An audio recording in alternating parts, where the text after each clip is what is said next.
of those.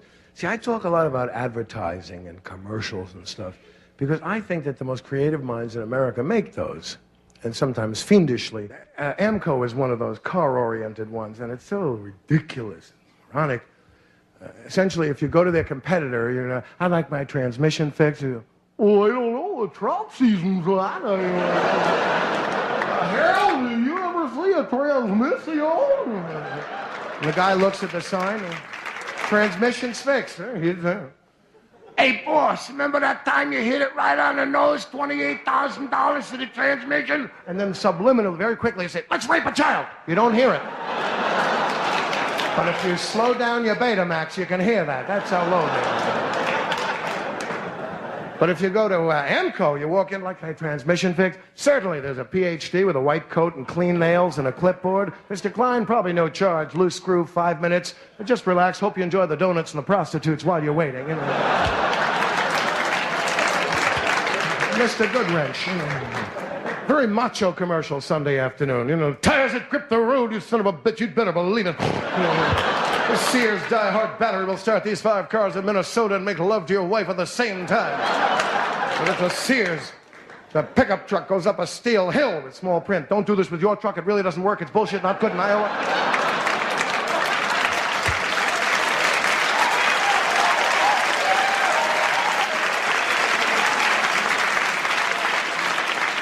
You notice Sunday afternoon, very little pantyhose or tampons or hand cream. A lot of, you know, tires that, what the hell, Black & Decker, Bob Lilly, build a dollhouse for your daughter, you fruit. You know, they goad you into things you don't want to do. Nice new habits they try to lay on you. I'm old Garrison. Like a lot of guys, I'm going smokeless. Now, this actually appeals to wives that are trying to get their husband to stop their smoke. Well, at least he won't inhale. You know. Just a little pinch of tobacco between your cheek and gums, all it takes.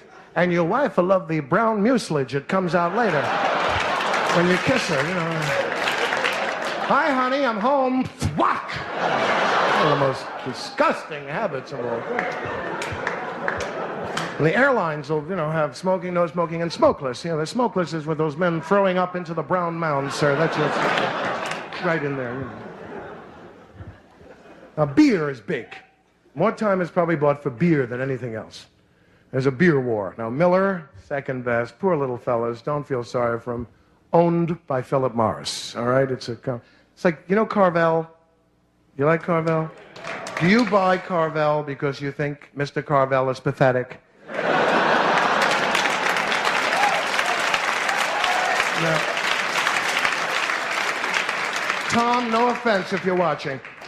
He's pretty much across the country. If he's not in your, it's like Dairy Freeze. It's one of those ice cream chains, you know. This old man who's a multi-trillionaire, so, you know, does his own commercials instead of paying an announcer who has to feed children. And he has this awful voice like sandpaper. He evidently studied with Andy Devine some years ago. It's a beautiful ice cream product. Please buy this product at participating dealers. We have Tom or turkey for Thanksgiving. Couple of pumpkins on the side. Please buy this product or I will stay on the air 24 hours a day until you buy this product. So, don't feel sorry for Miller a second, you know, to Budweiser. They're doing okay, really.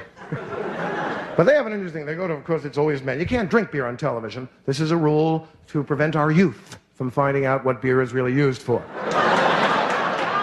I mean, why should they know? You know what I mean? You ask any average 8-year-old kid here in New Haven or in Los Angeles or anywhere, hey, what is beer for? To hold up and look at, Daddy. They know. People never drink it on television, not allowed.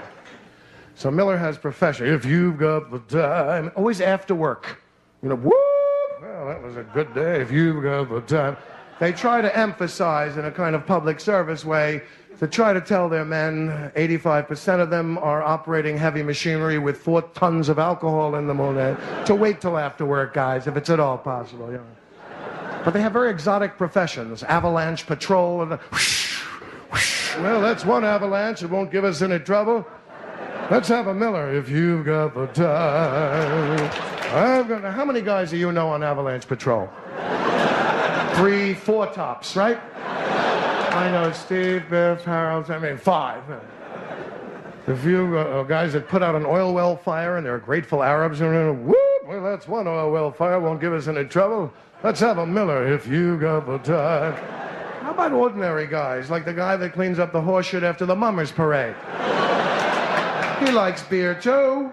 You know, come on, let's wash our hands and have a Miller then if you've got the time. Guy that works in an asbestos factory.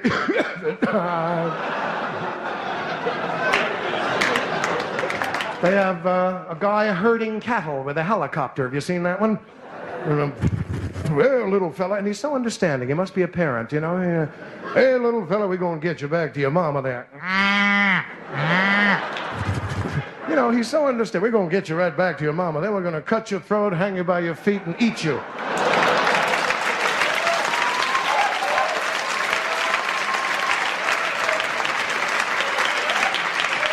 Now, may I say, I'm not making a little asterisk here. I'm not making a hypocritical, hey, rat meat, killing the animal. I like a hamburger once in a while. Yeah, you know, ever hear a carrot scream when you pull it out of the ground? But it is kind of ironic. It's not bad enough that he has to die in a couple of years to eat. They have to torment him during his life, you know. How do you think he feels about the helicopter? Helicopter! I'm going! He just got used to a screaming cowboy spitting tobacco the week before with a lariat. You know. Now it's a Bell Cobra 260 coming at him.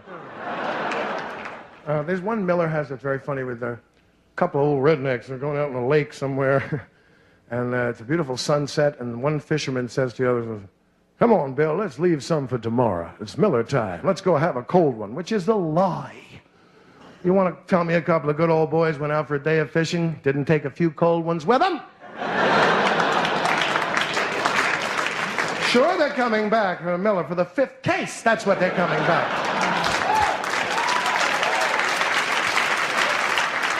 They've been pissing off the side of the boat all day. They don't happen to show you that part in the commercial.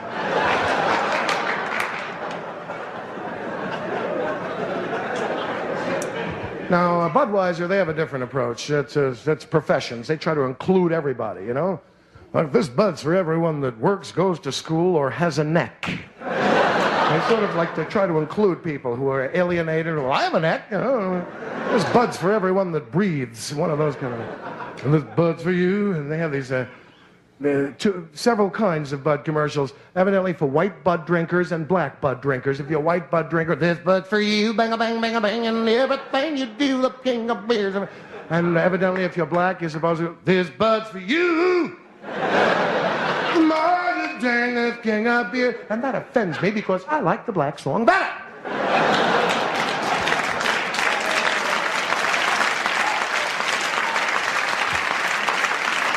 I think I want black people walking in the street looking at me and saying, you know what kind of music he likes. Except for Slim Whitman. I'm a devoted fan, you know. And I told you lately that I love you. First question I'd like to ask is, who is Slim Whitman? He's the Rula Lenska of country music, Slim Whitman. Evidently had no function till just a few months ago when you saw him on television. They said, voted best singer in England 4 years in a row, evidently 1896 through 1900. And he can't sing a straight note to save his ass. Happy birthday to you. He clearly was not born the Lamaze method, that's for sure. When he was born, they played Little Richard and beat the shit out of him. Welcome to the wild rock. Instead of some nice soft Montalbano. Of course, Mrs. Whitman is afflicted with this too. And there's my husband, you know.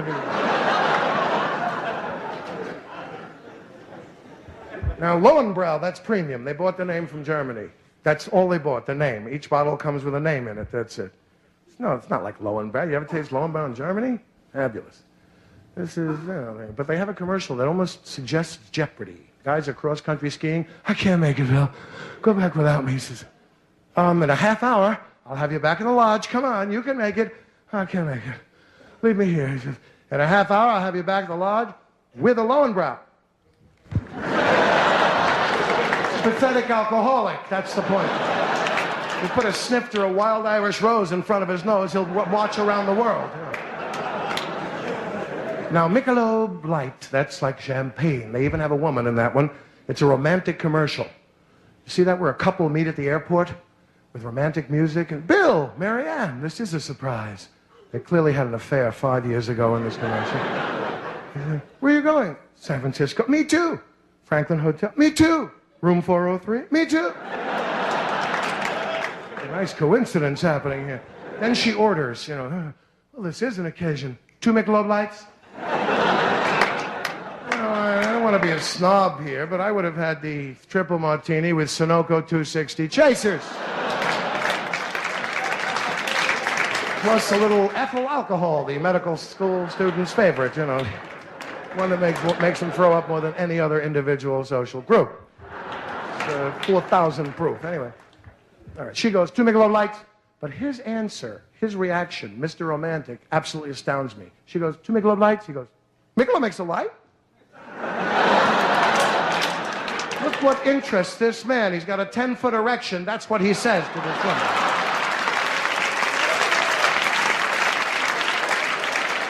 Michelob makes a light? Just a minute. Hello, Mother. Sit down first. Michelob makes a light. 2 o'clock in the morning in the hotel, she'll be going, Bill, let's make love. Michelob makes a light? Remember when Coors came out in 7-ounce ponies? Mother and I got the first ones at the brewery. He's a bottle can freak, and he's a nut. Kind of person you'll see on the front page of the National Enquirer. Kills 22 people, and neighbors say he was very quiet. I saw him once in the elevator with a submachine gun, and I didn't think much of it. Well, that Robert Young, Sanka commercial, he has a lot of cranky friends, doesn't he? People with no patience, and I can't make this story model, God damn it! First of all, it's implied that he knows he has some expertise about medicine because he played a doctor. It's like soap opera actresses that get mail from people. Valerie, why are you such a bitch? Hey, Bill, calm down. What are you, Robert Young? I don't know, Mr. Young. Doctor says he drinks too much coffee. He needs Sanka. He needs a straitjacket, this guy. That's Valium Factory. Selling you that name. Life insurance is probably the most morbid of all of them, the one that deserves a trip to the bathroom quickest in a football game. Who wants to be reminded that you're mortal during a commercial for a football game and you can die in an instant? They have one now, a husband and wife. Bill was insured, but Mary wasn't. Now their house is empty and he is screwed. First of all, life insurance is, you don't even get a toaster when you sign up. It's like gambling. There's I'll bet you $200 a month till you die that you don't die. One of those things. And they always have a jingle that's brilliant and hits the men where they live or whoever's buying the insurance. And there's a guy pushing his little girl in a swing. Insurance is love. Insurance is giving. Insurance is making sure your family doesn't go down the tubes if you drop dead. Insurance is love. And then the kid asked the key question, Daddy, I want to go to college. Does that cost a lot of money? No, honey, it doesn't cost any money.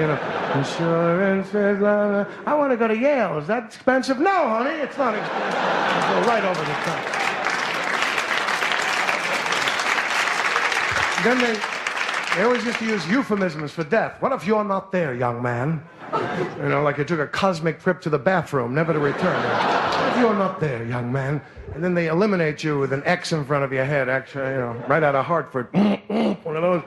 Or cinematic cliches like freeze frame, a broken mirror, or no one pushing your little girl, and she's 28 and still on the swing. There's little hints that you're not.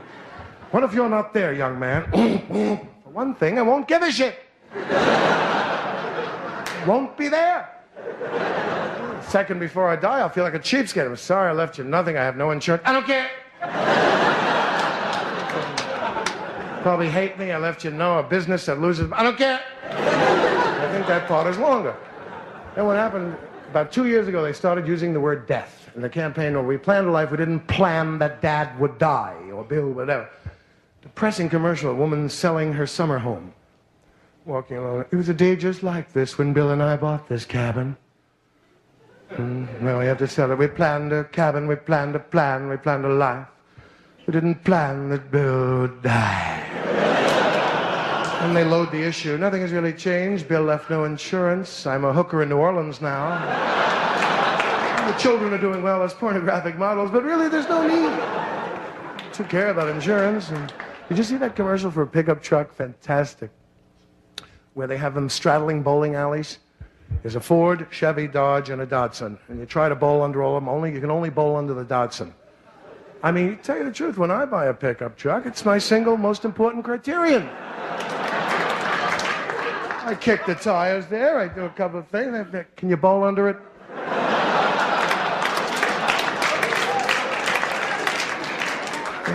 What? Look, can you bowl under it? It's a new sport, especially in heaven there, you know. Of course, the Japanese products, as they market better and manufacture better. In all fairness, German and Japanese plants were destroyed. They could start anew, more convenient. We have creaking ancient equipment and the rest, and they learned from us, for all fairness. But, I mean, you know, it's hard to feel sorry for Chrysler. Lee Iacocca is making a nice plea. He's an important and influential man. People listen to men like that. They do.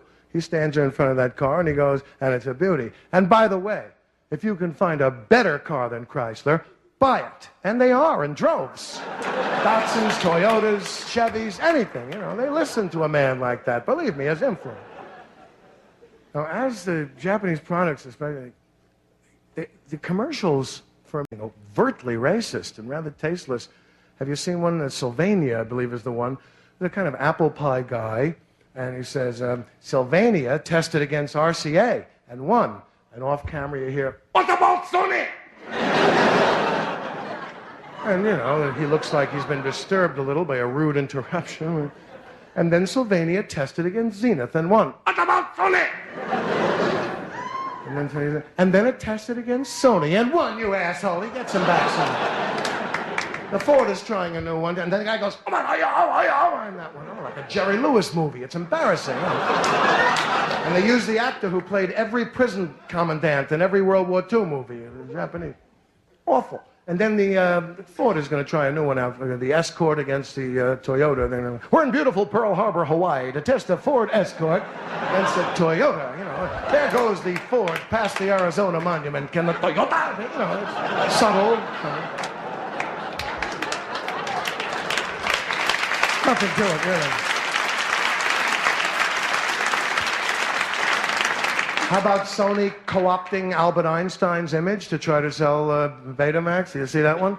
First of all, it's just an actor there. It looks like James Taylor with talcum powder on his head playing. I sometimes don't understand. I'm sure if Albert were alive, he would have approved. He would have loved to have done a commercial for Sony, unless Hawaiian Punch made a better offer.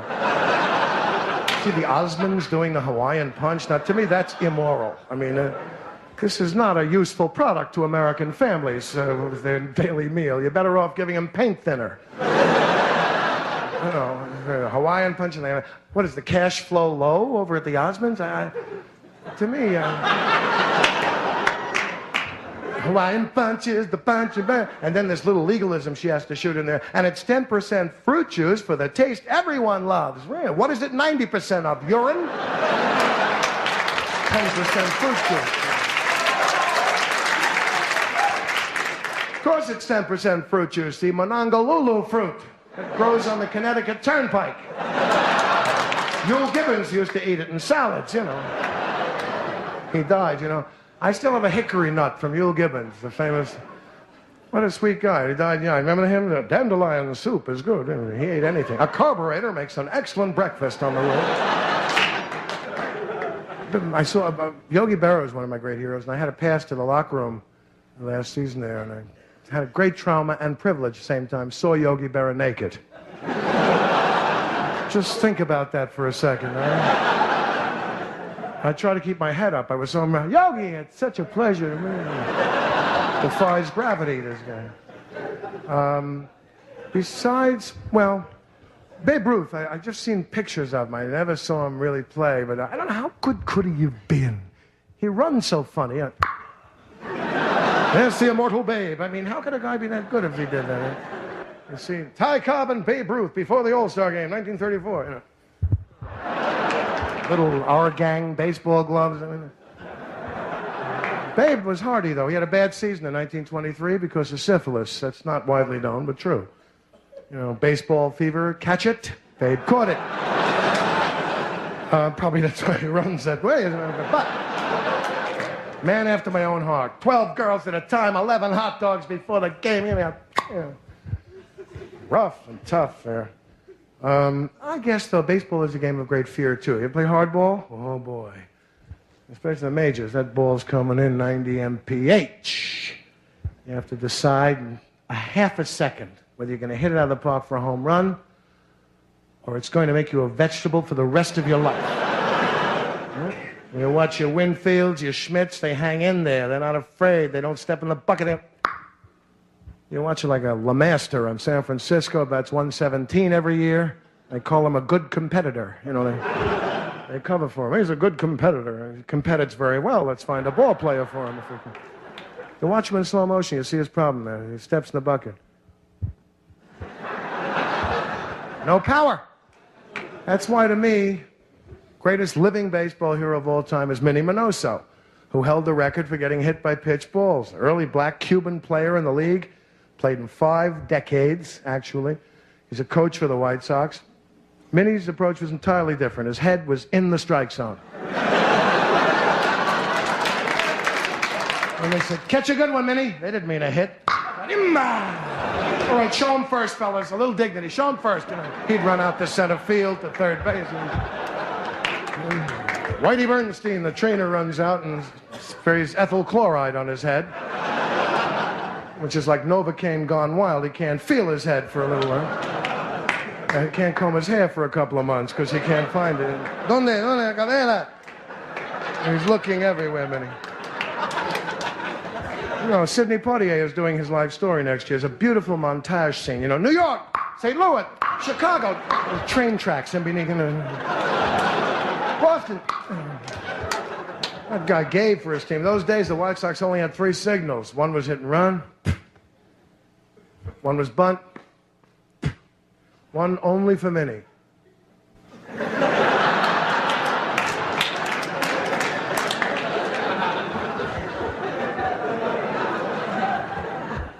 Towards the end of his career, he pretended not to hear, you know. Time out! And they didn't want to give away the signal. The coach would turn his back. The national anthem is still the best part, though. Everyone fidgets. It's a tough one. I had to sing it in a fair. When you're in numbers and you feel secure about it, you don't realize it's a 4-octave range, evidently written for geese or something, you know. And the rocket's red. Forget it. I mean, it's a great instrumental, but in fact, I knew the organist at Ebbets Field for many years, and they stole all his licks. He was a great musician. You know, da-da-da-da-da, he wrote that. Da-da-da-da-da-da-da, fight! He wrote that, too. He's working at a lounge now at a Holiday Inn, and playing the organ, you know. And the rocket's red. I had to sing it alone. Boy, it gets you. You try to start low and fool it. Oh, say, and the rock. If you try to reverse it, you start high. Oh, say again. It still gets you. And the rock. It's an old English drinking tune. I learned that on a Shell Bicentennial Minute. In 76, instead of giving us 2 or 3 cents off gas, they got these tax-deductible, self-aggrandizing commercials. But I found out it's an old English drinking tune, which explains the key. But the lyrics were written by a man eminently qualified to write lyrics for a national anthem. He was an attorney in Baltimore named Francis Scott Key. And the phrasing is amateurish. I mean, when you start off one word and go, oh, say, what did he thought he was a 50s doo-wop group, you know. Oh, darling, you know. Couldn't lay one note on the, oh, say. And also the poem is ridiculous. I prefer America the Beautiful. Nice poem. Purple mountains, majesty. Nice, a little chill up the spine. The national anthem, it's about a war we lost, War of 1812. Sorry, fellas, don't like the disillusion. We were taught in school we won it. We got schmeared. They burned Washington in a battle which we lost. But this guy's poem, Francis Scott Key, is it really doesn't matter because the flag was still there. Look at his priorities, will you? The fort was pulverized. Everyone in it was dead. But he thinks we won because the flag was still there the next morning. And the English were glad to hear that. They lost that battle. They used to be able to, you couldn't interpret it without great risk to your prestige.